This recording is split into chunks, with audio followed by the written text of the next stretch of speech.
वो तो हमेशा चमचा ही बन के रहा।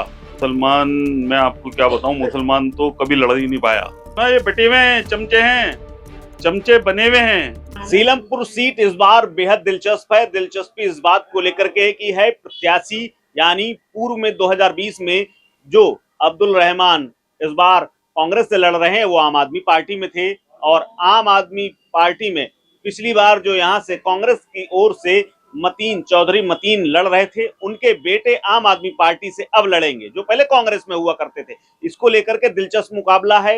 एआईएमआईएम की ओर से भी शाहरुख, जो दंगों के मामले में जेल में बंद है, उसको उतारने की तैयारी। इसके अलावा बीजेपी का भी कैंडिडेट भी यहाँ से जो है मुकाबला त्रिकोणीय बना रहा है। अब देखना है कि यहाँ के लोगों का क्या कहना, क्या रुख है इस बार का, क्या रुख है इस बार। भैया, सीलमपुर में इस बार प्रत्याशी बदल गए, आम आदमी पार्टी को वोट देंगे या कांग्रेस को? क्या माहौल है इस बार का यहाँ का? इस बार टक्कर बहुत कड़ी है। कोई भी जीत सकता है, कुछ कह नहीं सकते, कोई भी जीत सकता है यहाँ से। अच्छा, काम किसने किया है? आम आदमी पार्टी में हुआ या कांग्रेस वाले में हुआ? पहले कांग्रेस ने भी काम किया है, शीला दीक्षित ने तो बहुत ही ज्यादा काम किया है, और आम आदमी ने इतना नहीं, बल्कि शीला दीक्षित ने ज्यादा काम किया है। अच्छा, मुसलमानों का इलाका है ये, मुसलमानों के लिए ठीक कौन आदमी है, आम आदमी पार्टी या कांग्रेस? दोनों ही बेहतर है यहाँ के लिए। बीजेपी का तो अभी कोई रोल ही नहीं है यहाँ पर, लेकिन दोनों ही बेहतर पार्टियां हैं।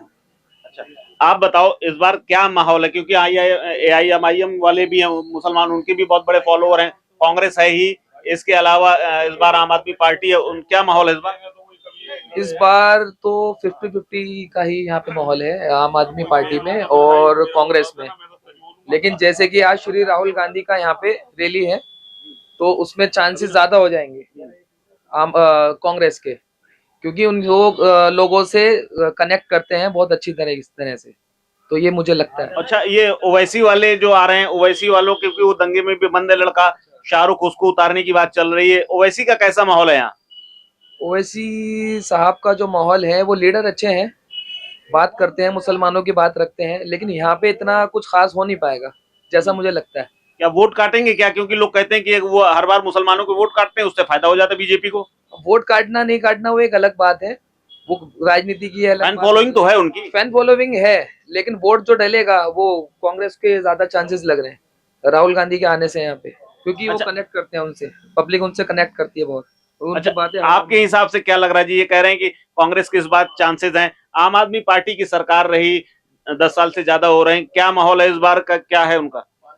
देखो जी साहब, अब के तो मामला ऐसा है कि दोनों पार्टियां आपस में लड़ रही हैं और फायदा जो है बीजेपी उठा के जाएगी यहाँ से।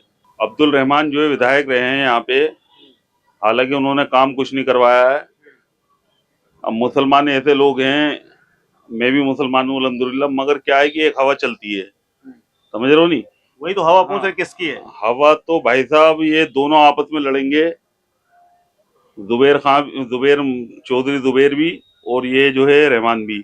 मगर फायदा जो है, जो बीजेपी का जो वोट है ना, वो कटेगा नहीं। और यहाँ पे 66% मुसलमानों का वोट है और 34% जो है बीजेपी का वोट है। तो बीजेपी का एक तरफा दलेगा और ये दोनों आपस में लड़के जो है ना, वो फायदा आप समझ तो कि जैसे दो की लड़ाई होती है ना, तो तीसरा फायदा लेके जाता है, तो वो फायदा होना है आपकी बार। तो मुसलमान वाकई में लड़ रहा है क्या इस बार यहाँ का?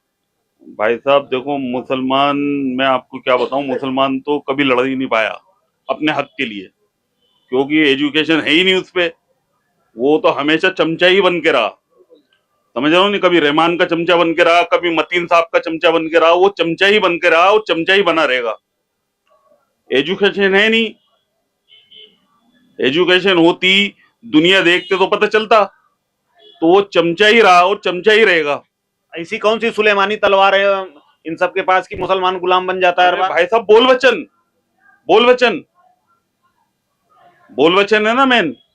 अब जैसे तो हमारे हिंदू भाई जो है, हालांकि देखो मोदी भी कोई इतने जो है लेवल पे काम नहीं हो रही है, मगर मीडिया साथ में है ना, वो बोल वचन है ना, तो इसी तरीके से इन पे भी बोल वचन है। काम वचन तो भाई साहब बस दिखावे के लिए, लिखत में, जमीन पे नहीं है, हकीकत में नहीं है।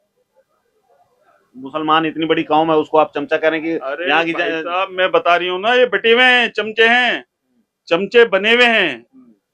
नेताओं के कोई मतलब ये समझ लो आज के टाइम में 27 करोड़ है नहीं 27% है।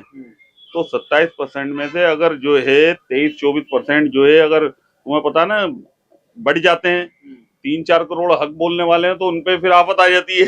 अब जैसे मैं हक बोल लिया हूँ नहीं बोल लिया हूँ, अब ये कल को इंटरव्यू जाएगा तो मेरे पे भी आफत आएगी। अच्छा क्योंकि मैं भी जाफराबाद में रहता हूँ ना।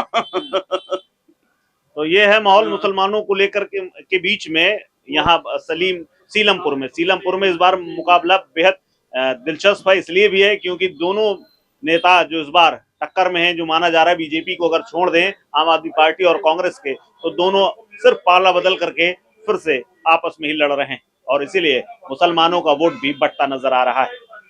कैमरा पर्सन आलम के साथ कुलदीप द्विवेदी, वन इंडिया हिंदी।